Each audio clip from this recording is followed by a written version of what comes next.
So we're going to look at systems of equations today. First, we're going to look at solving graphically and determining the number of solutions. I will post this on Google Classroom, so if you miss anything, the notes will be up on there for you. Mostly just pay attention and see if you can understand. Okay, so the first thing we need to do when we're investigating or graphing is we need to put things into y equals. So for all of these systems, I've rearranged the equations to be y equals. Okay, system 1, we get equation 1 is 2x plus 2, and equation 2 is negative 2x plus 2. You can see that the two graphs intersect at one point, and so that becomes our solution of 0, 2. Our solution for a system is always an ordered pair, because we're talking about a point that satisfies both of the equations. Okay, system 2, we get our equation 2x plus 2 and 2x plus 4. And if you look at the graphs, they are parallel lines, therefore they never meet. So if I have parallel lines that never actually cross each other, they will never share a point in common, or they will never have a point on the graph that is the same for both of them. So we have no solution.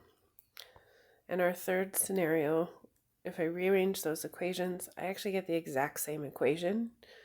So that means we have an infinite number of solutions. These are called lines of coincidence or coincidence lines. They end up being the exact same line.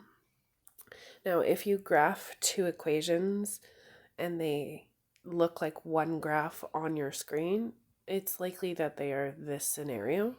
And because every single point on that, including all the decimal values, would be a solution, we have an infinite amount of them. So that means that we have none, one, or an infinite number of solutions when we're talking about a linear system of equations. So before we actually solve, if we rearrange our equations to be y equals, often we can tell how many we anticipate. So for intersecting lines, we have one solution. Typically, they see different slopes and different y-intercepts, but they could have the same y-intercept and a different slope. That would mean that your y-intercept was the solution region. For parallel lines, we have 0 solutions.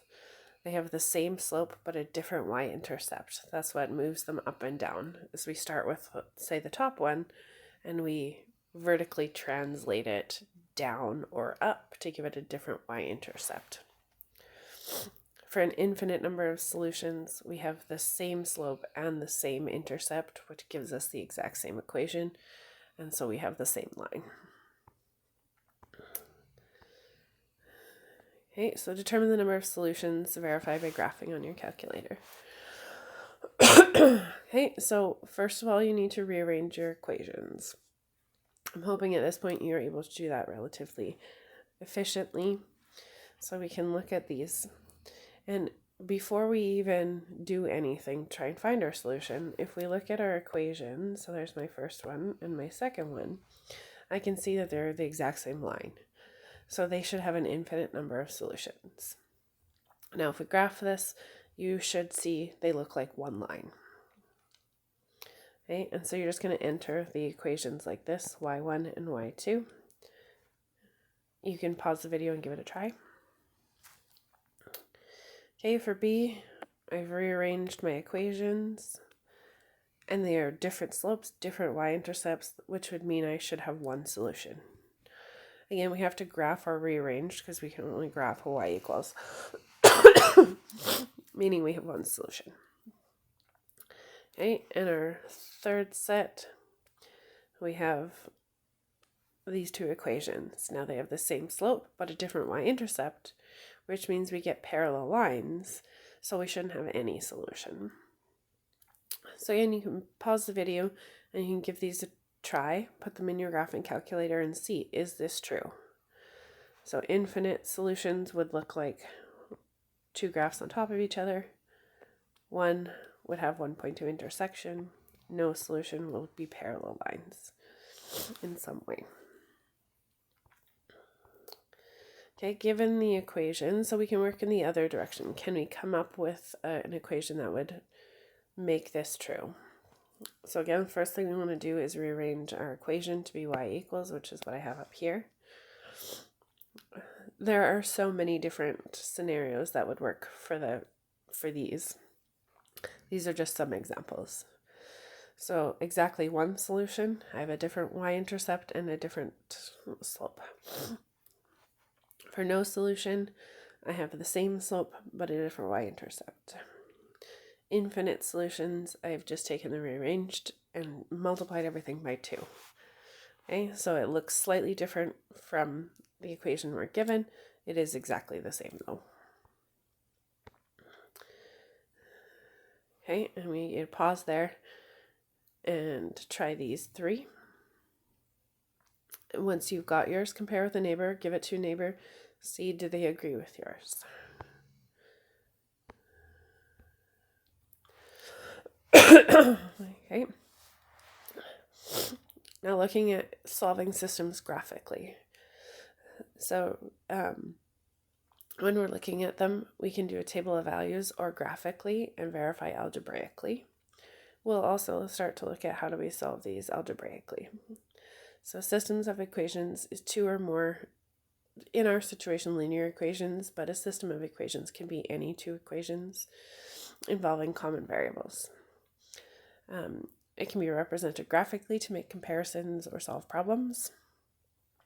And what we're looking for is the point of intersection, or the POI, of these 2 lines, and that represents our solution to the system, because it is the point at which we have the same values for both graphs. Okay, so our first scenario here, we have our equations. We're going to put them in our calculator as y1 and y2.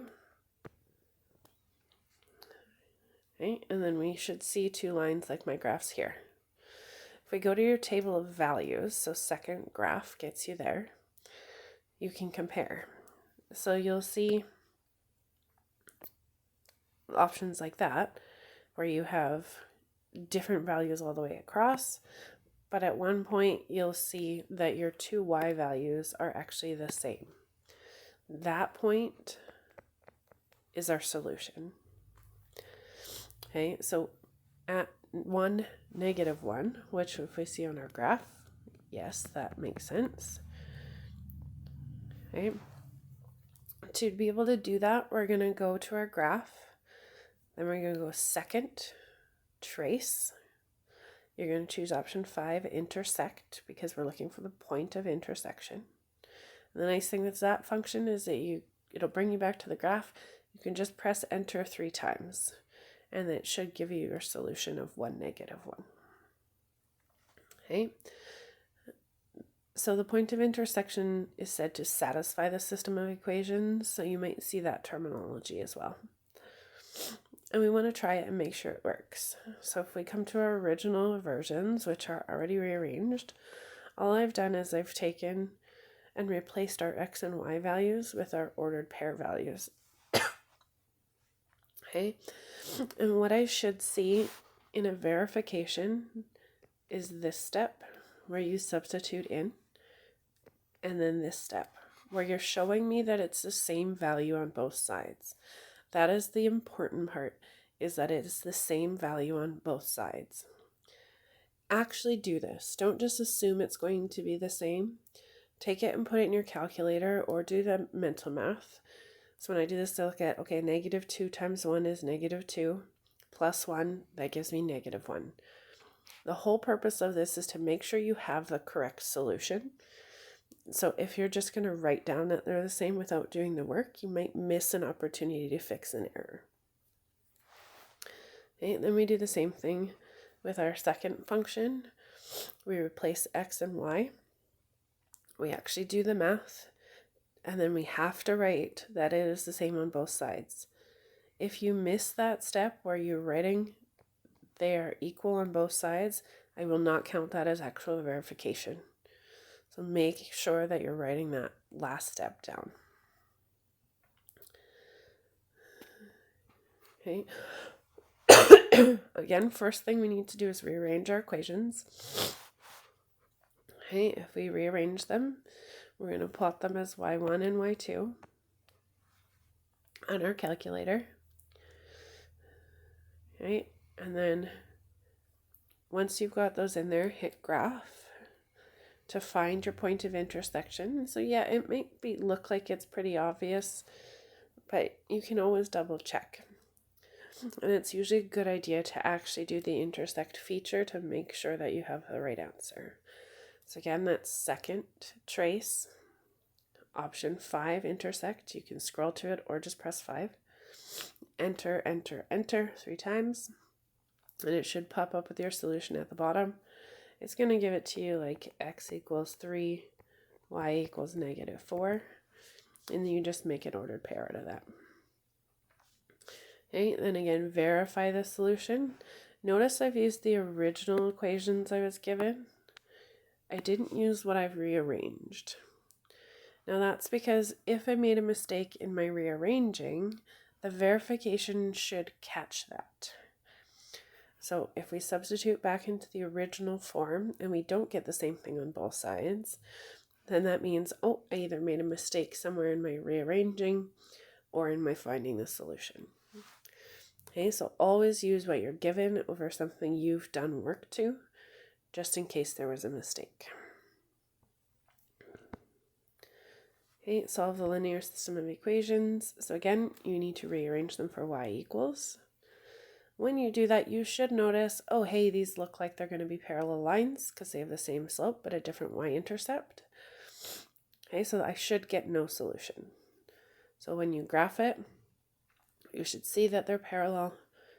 And that means if you do that process where you go second trace, option 5, if you do enter, enter, enter, you should get an error message.